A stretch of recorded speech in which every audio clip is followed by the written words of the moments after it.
께서 우리를 위하여 이 땅에 오신 것을 기억하고 기념하는 그런 날입니다. 세상의 사람들은 크리스마스를 즐거워하지 않고 기뻐하지 않는다 할지라도 우리에게는 정말 즐겁고 그리고 기쁘고 행복한 날입니다. 보통 크리스마스 하면 예수님을 안 믿는 사람들은 하루 쉬는 날이다, 그런 생각을 갖습니다. 그런데 우리는 하루 쉬는 날이 아니라 다른 날보다 주님을 더 예배하고 주님을 찬양하고 기뻐하는 날이 바로 크리스마스입니다. 크리스마스가 되면 우리는 선물을 이제 교환합니다. 그리고 선물 교환식을 하죠. 좋습니다. 좋은 겁니다.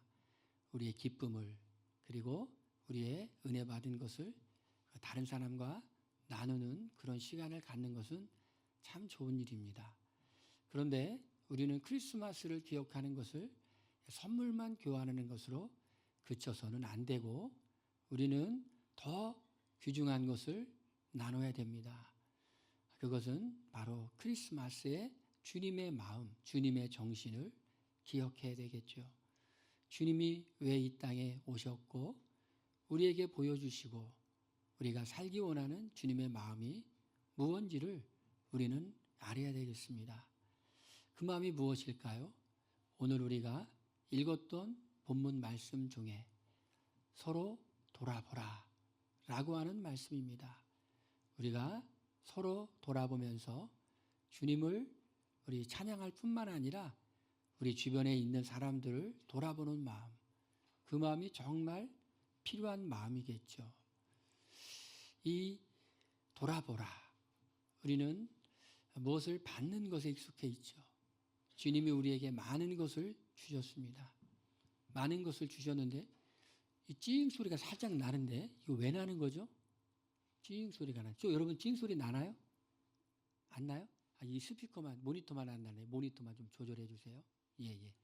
나만 이렇게 나네요. 모니터를 좀 조절해 주세요. 주님께서 우리에게 많은 것을 주셨기 때문에 우리도 돌아보고, 그리고 우리도 나눌 수 있는 사람들이 돼야 되겠죠. 서로 돌아보라. 근데 서로 돌아보는 게 이제 여러분은 어떠세요? 서로 잘 돌아보는 사람들이세요? 아니면 서로 잘 안 돌아보는 사람들이세요? 어떠세요? 여러분은 주변에 있는 사람들을 잘 돌아보세요? 아니면 안 돌아보세요? 저는 주변에 있는 사람들을 좀 잘 돌아보는 것 같아요. 잘 돌아봐요.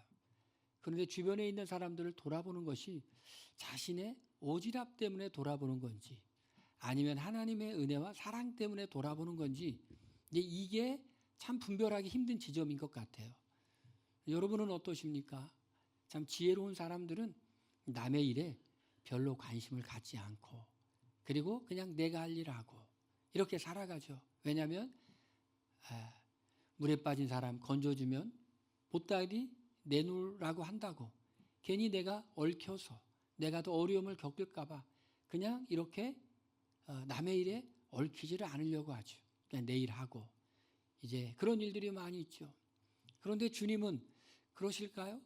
주님은 서로 돌아보라 라고 말하죠. 돌아보라 라고 말합니다. 그런데 이 돌아보라고 하는 이 지점이, 원래 이렇게 남을 돌아보고 오지랖이 또 넓어가지고 하라고 안 하는데도 관심 갖지 않기를 바라는데도 관심 갖고 이렇게 하면 상대방이 불편하겠죠. 이게 참 어려운 지점입니다. 이게 나의 오지랖인지 아니면 하나님께서 돌아보라고 그래서 돌아보는 건지, 이것이 분별할 수 있는 지혜가 참 필요한 것 같죠. 기도해야 되겠죠. 내가 이게 나의 오지랖인지 아니면 하나님이 이렇게 다른 사람을 돌아보고 도와주라고 하는 마음인지 분별할 수 있는 분별력. 만약에 나의 오지랖이다 그러면 그 결과가 실망으로 올 수도 있어요. 그리고 섭섭함으로 올 수도 있어요. 내가 다른 사람에게 이렇게 잘하는데, 살펴주는데 왜 몰라줄까 하는 섭섭함으로 올 수가 있어요. 또 오지랖이면 이럴 수가 있어요. 내가 겸손한 마음으로 다른 사람을 섬기고 내가 정말 도와주려고 하는 것이 아니라 이런 마음일 수가 있어. 내가 너를 도와주는 사람이야. 내가 너를 위해 주는 사람이야. 알지? 너 나한테 어떻게 해야 되는지 알지? 이런 걸로 올 수가 있어. 그런데 정말 내가 하나님의 마음으로 돌아보고 섬기는 사람이라면 그런 마음이 안 들겠죠. 아, 이거는 하나님이 나에게 주시는 마음이니까. 혹시 재물을 나누더라도 하나님이 나에게 재물을 나누라고 했으니까 이런 마음으로 하니까 교만해지지 않겠죠. 크리스마스 하면 여러분 우리가 배워야 될 주님의 마음이 있다면 두 가지일 거예요. 하나는 희생이라는 마음과 그리고 겸손이라는 그 마음. 저는 사랑에는 항상 희생이 동반된다고 그렇게 생각해요. 말로만 하는 사랑은 사랑이 아니죠. 또 내가 돈이 너무 많아가지고 쓸 데가 없어서 썩을까봐 나눠준다. 사랑이라고 할 수가 없겠죠. 적선이겠죠. 그런데 내가 나의 시간을, 나의 재물을, 나의 관심을 나눌 때 내가 희생한다. 나의 희생이 동반된다. 그게 진정한 사랑이라는 거예요.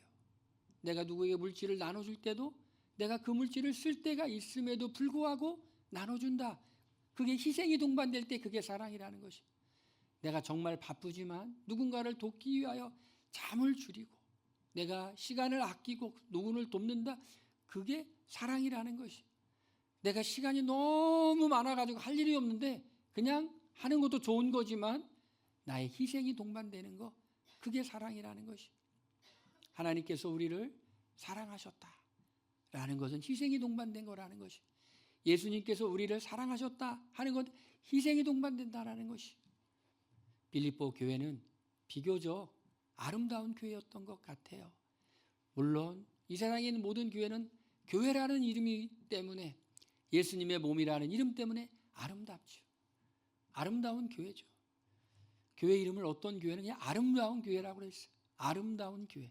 교회 이름 괜찮으신가요? 아름다운 교회. 괜찮아요, 여러분? 예, 괜찮죠. 어떤 교회는 또 교인들이 행복하자고, 목사가 행복하자고 이름을 또 행복한 교회라고 줬어요. 괜찮은가요, 여러분? 행복한 교회. 우리 교회는 이름이 뭡니까? 부천교회. 부천에 있는 침례교회. 부천 침례교회 하면은 부천에서 처음으로 생긴 교회다라는 것을 알 수 있겠죠. 그래서 부천교회가 각 교단마다 다 있어서 구별하기 위해서 우리는 앞에 별명을 하나 넣었죠. 살리는 빛이라고. 살리는 빛. 살리는 빛 부천교회. 할렐루야. 이렇게 교회는 다 아름다운 거예요. 그렇지만 그 교회는 인간들의 모임이기 때문에 다 연약함이 있어. 빌립보 교회는 비교적 건강하고 아름다운 교회였어요. 빌립보 교인들은 복음에 대한 열정이 있었어요. 그들이 처음 복음을 받아들일 때 간증이 있었어요. 간수장은 정말 하나님의 역사를 보았어요. 바울과 실라가 옥에 갇혔을 때 찬양을 부르니 옥문이 깨어져서 다 도망간 줄 알고 자살하려고 하지만 바울과 실라가 탈옥하지 않고 있었어. 야, 이건 보통 일이 아니구나. 예수님을 믿을 때부터 간증이 있었어. 빌립보에 있는 귀신 들려 점치는 여종, 바울이 귀신을 쫓아주니 새 사람이 되었어요. 주님을 만난 뜨거운 은혜. 야, 이건 사람의 힘으로 되는 게 아니야. 정말 예수님을 처음 믿는 순간부터 하나님의 능력이, 하나님의 사랑을 경험했어요. 또 자주장사 루디아 강가에서 기도하고 있었죠. 하나님이 보낸 바울이 찾아와서 운명적인 만남. 사람들은 그렇게 표현하지만 우리 기독교에서는 하나님의 섭리 가운데, 하나님의 긍휼 가운데 우리가 먼저 하나님을 찾은 것 같지만 그게 아니라 하나님이 우리를 계획하시고 예비하셔서 찾아오셨죠. 그런 만남의 순간부터 간증이 있어요. 복음이 얼마나 소중한지를 알아요. 귀신 들렸던 여인이 얼마나 복음이 소중한 줄 알았겠어요. 아, 내 인생이 새롭게 되었어. 나뿐만 아니라 다른 사람의 인생도 새롭게 되었으면 좋겠어. 빌립보 교회는 바울의 선교에 동참했고 비교적 문제가 없는 아름다운 교회였지만 우리가 눈이 주님의 임재, 성령의 임재가 늘 이렇게 가득 차 있으면 문제가 없지만 그럼에도 불구하고 우리가 시험에 들게 되고 자기중심적인 마음이 불쑥불쑥 나오게 되죠. 빌립보서 4장에 보니까 그래서 하나님은 사도 바울을 감동하여 빌립보서를 쓸 때 이렇게 말하죠. 유오디아와 순두개를 권하노니 너희가 마음을 같이 하라. 오늘 읽었던 본문의 빌립보서 2장 1절부터 그리고 3절까지의 말씀에도 뭐라고 되어 있어요? 아무 일이든지 다툼이나 허영으로 하지 말고 라고 말하고 있어요.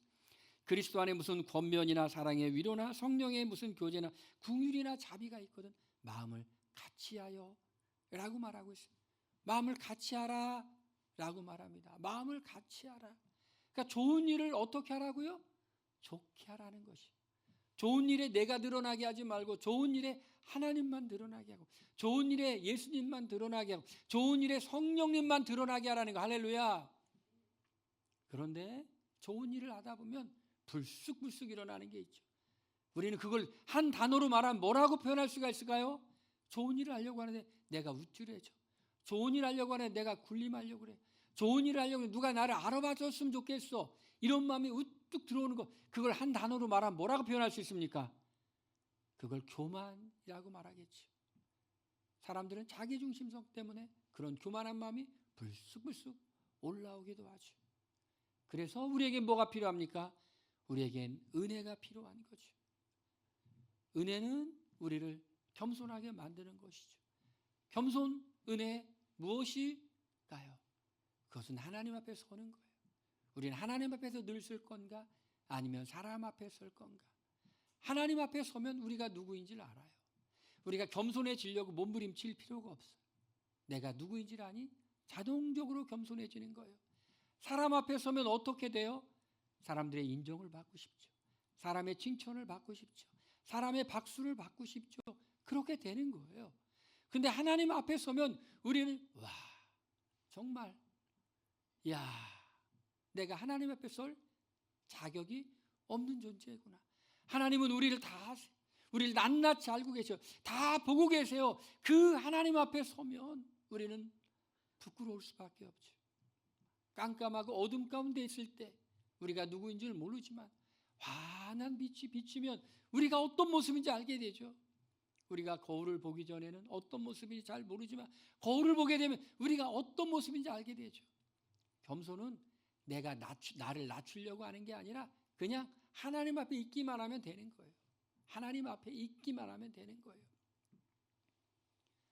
예수님께서 예수님의 마음은 뭐였을까? 빌립보서 2장 1절부터 11절까지를 뭐라고 말하느냐? 그리스도 찬가라고 말해요. 아마 초대교회에 이 빌립보서 2장 1절부터 11절까지를 예수님을 높이는 찬송으로 사용했다. 그렇게 짐작하고 있어요. 예수님을 높여요. 예수님을 높여요. 예수님 어떤 분인가? 찬양이 예수님 어떤 분인가죠? 그 예수님의 마음은 바로 겸손의 마음이라는 것이. 오늘 말씀을 전체를 쭉 해서 쭉 짜가지고 한 단어로 말하면 겸손이다 라는 것이.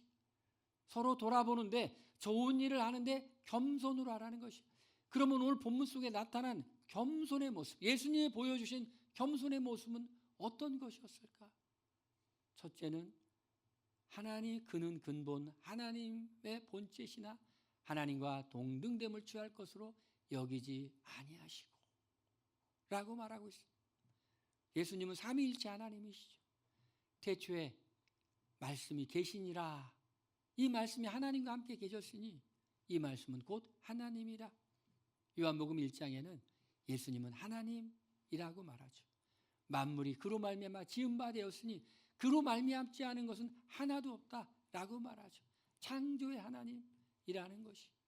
세상을 창조하신 예수님, 하나님과 하나님의 본체시다. 하나님과 같은 분이라는 것이. 하나님과 동등됨을 취할 것으로 여기지 아니하시고, 능력이 있다고, 무슨 권리가 있다고 그걸 주장하는 것이 아니라 그걸 주장하지 않는 것이 자기 부인이라는 것이. 겸손이란 뭐예요? 예수님이 보여주신 것은 자기 부인의 모습이에요. 하나님의 본체니까 내가 찬양을 받기에 합당해, 내가 높임을 받기에 합당해, 그러니 나는 높임을 받아야 돼가 아니라 그럼에도 불구하고 하나님과 동등됨을 취할 것으로 여기지 아니하시고 자기 부인이라는 거죠. 힘을 뺐다라는 것이 힘을 뺐어. 권리가 있는데 그 권리를 주장하지 않아요. 능력이 있는데 그 능력을 이렇게 예수님 자신을 위해 행사하지 않고 힘을 쭉 뺐다. 자기를 비워 라고 말하죠. 자기를 비워 종의 행처를 가지셨죠. 세상에서 제일 힘든 게 뭘까요, 여러분? 힘을 빼는 거예요. 다른 사람을 섬기는데도 힘을 빼는 거예요. 좋은 일을 하는데도 힘을 빼는 거예요. 힘을 빼. 운동하는 운동선수들이요, 마지막 단계가 뭐냐면 힘을 빼는 거예요. 운동을 잘하는 사람들은요, 힘을 주는 게 아니라 힘을 빼요. 근데 힘을 빼려면요, 힘이 있어야지만 힘을 뺄 수가 있어요. 제가 운동을 여러분이 잘 하시다시피 좀 합니까 못합니까 여러분? 운동하면 저라고 생각나면 제가 잘못 산 거예요. 이영호 하면 참 신실한 하나님 사람 이렇게 생각해야 되는데 운동하면 우리 교회 목사님 이러면 안 되겠죠. 예, 제가 참 하나님께 감사해요. 저는 제가 감사를 너무 많이 해가지고 이게 병인가 해가지고 심리치료를 받아볼까 하는 생각도 했어요. 제가 어디 갔더니 발끝마다 그렇게 감사한다는 말을 하더라고요. 그 내가 들어봤더니 정말 그 말을 많이 하는 거예요. 그래가지고 내가 왜 이렇게 감사라는 말을 많이 할까 그랬더니 내가 진짜로 감사해서 그래요. 감사함이 확 들어있으니까 그냥 말끝마다 감사해요. 제가 여의도에 가서 특강을 했는데 이야, 기가 막혀요. 유리창을 이렇게 보니까 그 한강뷰, 이야, 강물이 흘러가더라고요. 강물이 쫙 흘러가고 유람선 쫙 흘러가고 그걸 보는데 그렇게 감사해요. 그렇게 감사해요. 아침에 새벽에 기도를 마치고 이렇게 자연을 보는데 단풍 색깔이 너무 기가 막혀. 야, 그렇게 감사해요. 주 하나님 지으신 모든 세계. 그래서 사진을 찍어요, 제가 아침마다. 너무 이 자연이 아름다워가지고 제가 그 화보 만들어가지고 모델로 데뷔하려고 하는 게 아니라 하나님이 주신 이 자연 속에 얼마나 감사한가. 조금만 마음을 바꾸면 감사할 일 천지. 할렐루야. 그러니까 감사하지 않은 죄를 회개하시길 바랍니다. 아니 거기에 근무하시는 분은 그래요. 매일 보면 별로예요. 보지도 않아요. 그러는데 저는 매일 봐도 감사할 것 같아요. 내가 왜 이렇게 감사를 많이 할까 했더니 진짜 하나님이 주신 은혜를 생각하면 생각할수록 감사. 할렐루야. 지금까지 지켜온 거, 지내온 거 주님의 은혜인 줄로 믿으시길 바랍니다. 어제나 오늘이나 동일하신 하나님이 앞으로도 우리를 인도하실 걸로 믿습니다. 할렐루야. 힘을 빼는 게 정말 어려워요. 근데 힘을 누가 빼냐? 힘이 있어야지 힘을 빼요. 힘이 없으면 운동이 안 돼요. 힘이 있는 사람이 운동을 잘하게 힘을 살짝 뺄 때 그때 잘 되는 거예요. 동등됨을 취할 것으로 여기지 아니하고 권리가 있고 능력이 있지만 그거를 사용하지 않는 것. 예수님이 그러시죠. 십자가에 달려 돌아가시고 십자가에 못 박혀 있는데 네가 하나님의 아들이거든 내려오라 그러죠. 예수님 내려올 수 있으셨겠어요? 없으셨겠어요? 내려오고도 담았죠. 내려와서 공중부양하면서 붕붕 날아다닐 수도 있으신 분이지만 예수님 그렇게 안 하셨죠. 네가 하나님의 아들이거든 성전에 뛰어내리라. 마귀가 시험하죠. 안 하시죠. 돌로 떡덩이를 만들어라. 시험하지만 안 하시죠. 왜 그래요? 예수님은 정말 자신의 권리와 능력을 이렇게 내려놔요. 그러나 자신을 위한 것이 아니라 배고픈 그 백성들, 말씀을 듣다가 배고픈 이스라엘 백성들을 위해서는 오병이어로 남자만 5,000명을 먹이고 12광주리가 남도록 기적을 표적을 행하실 수 있는 예수님. 그렇지만 자신을 위해서는 돌로 떡덩이를 만들지 아니하시는 능력과 권리를 사용하지 아니하시는 하나님. 이게 겸손이라는 것이. 이게 겸손. 할렐루야. 이게 얼마나 아름다운 예수님의 마음입니까? 이 마음을 우리가 크리스마스 때 기억해야 되겠죠. 두 번째는 겸손은 어떻게 표현될까? 오히려 자기를 비워 종의 영체를 가지사 사람들과 같이 되었고 자기를 비웠다. 비웠다라는 게 뭐냐? 이것이 케노시스. 비워, 헬라어로 케노시스. 비워 종의 형체를 가졌다. 참 우리가 좋은 일을 할 때, 섬기는 일을 할 때 그 사람들과 같이 종의 모습으로 종의 형체를 가졌다. 여러분 얼마나 예수님께서 흉내만 내셨다는 게 아니에요. 예수님은 정말 성육신, 인간의 육신의 모습을 입고 이 땅에 오셨어요.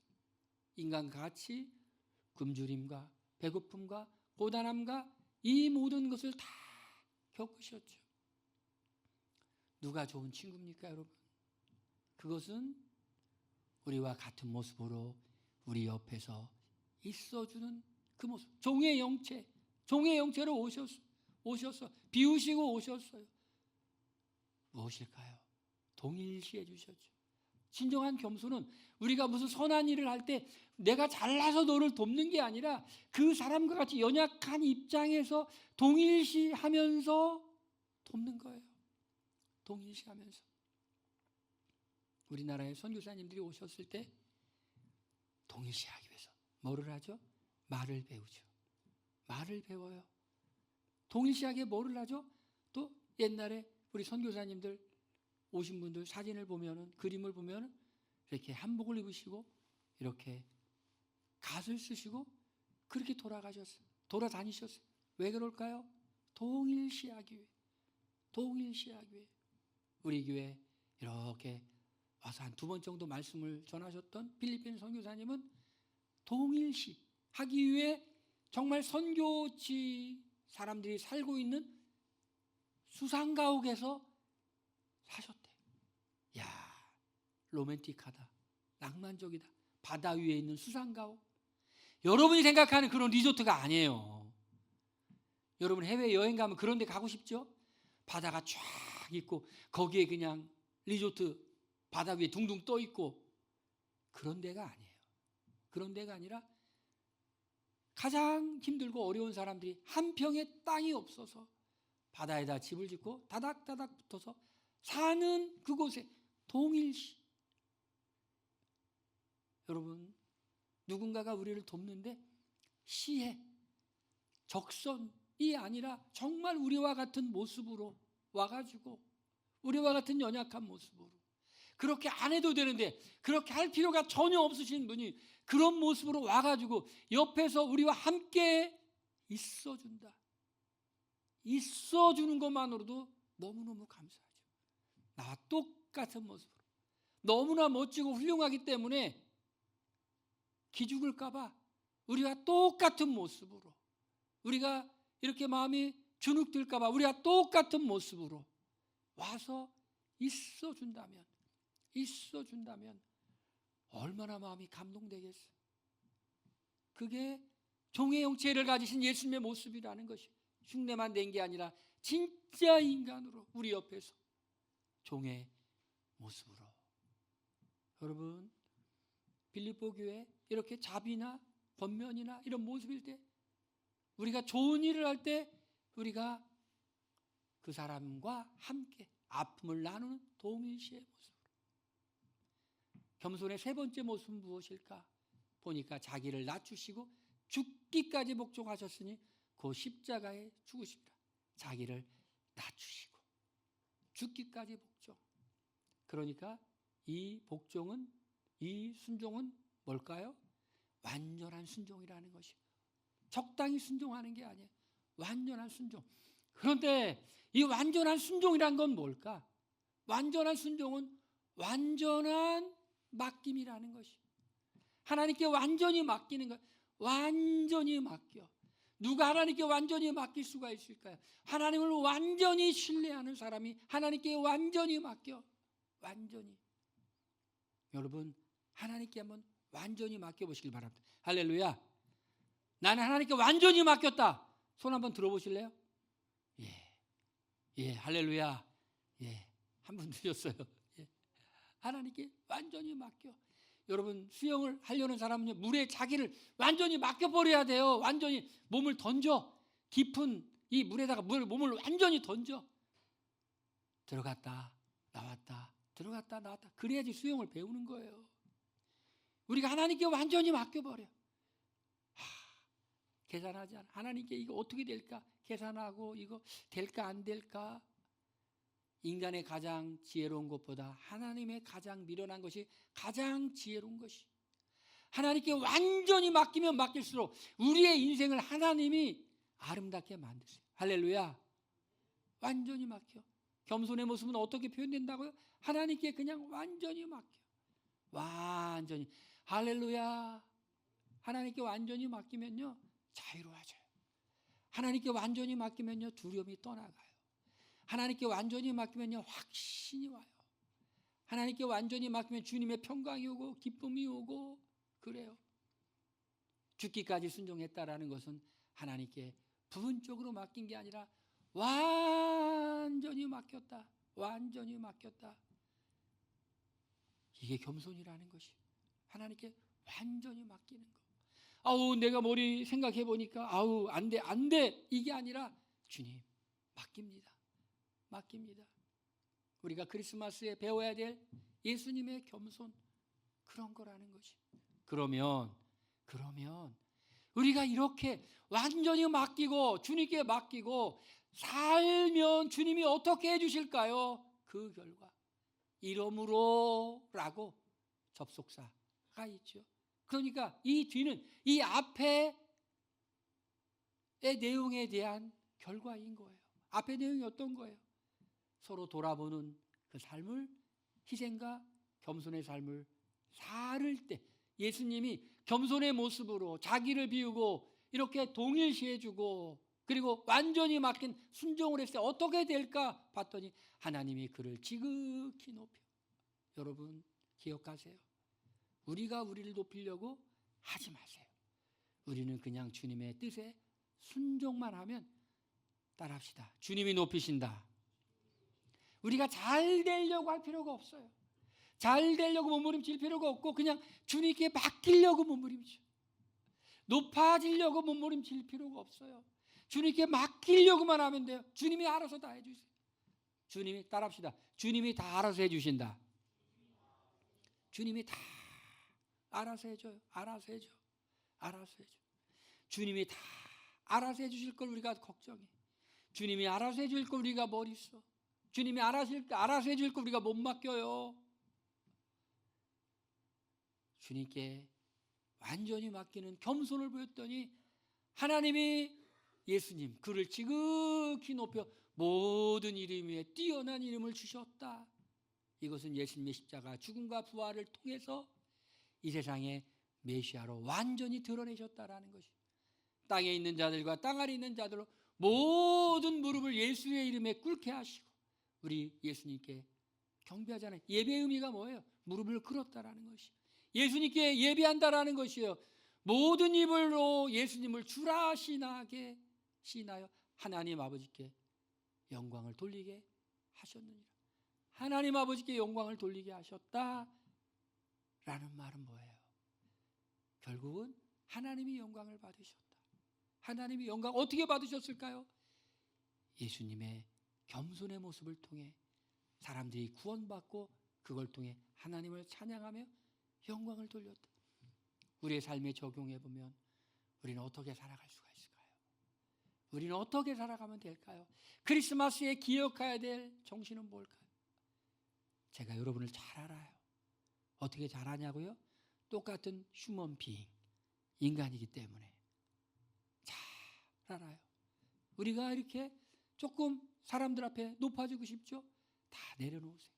그냥 하나님 앞에 서기만 하면 돼요. 서기만 하면 우리가 어떤 존재를 알아? 저절로 낮아져. 우리가 말씀에 순종하지 못해서 우리가 괴로울 때 있죠? 여러분 하나님께 맡기세요. 하나님께 맡기세요. 하나님이 알아서 해줄 것을 여러분 믿으시길 바랍니다. 그러면 하나님이 다 알아서 해주신다. 크리스마스에 결단할 거. 하나님, 내가 예수님의 마음으로 이 세상을 살아가야겠어요. 예수님의 마음으로 살아가면 주님이 다 알아서 해주실 것을 믿습니다. 내가 너무 걱정했어요. 내가 너무 계산했어요. 내가 너무 많은 생각을 했어요. 말씀 앞에 서면 간단한데 내가 왜 그랬을까요, 주님? 용서해 주시고 내가 말씀 앞에서 결단하고 완전히 맡긴 자유를 누리기를 원합니다. 할렐루야. 우리 크리스마스에 이 주님의 마음을 기억하시길 바랍니다. 우리 한 1분 정도 우리 이 말씀 생각하면서 우리 기도하겠습니다. 하나님, 우리가 이 말씀 붙잡으면서 주님께 겸손의 모습, 완전히 맡기는 모습을 통해 결국 주님이 이루시려는 것을, 우리의 인생을 통해 이루시려는 걸 이루시옵소서. 우리 통성으로 기도합니다.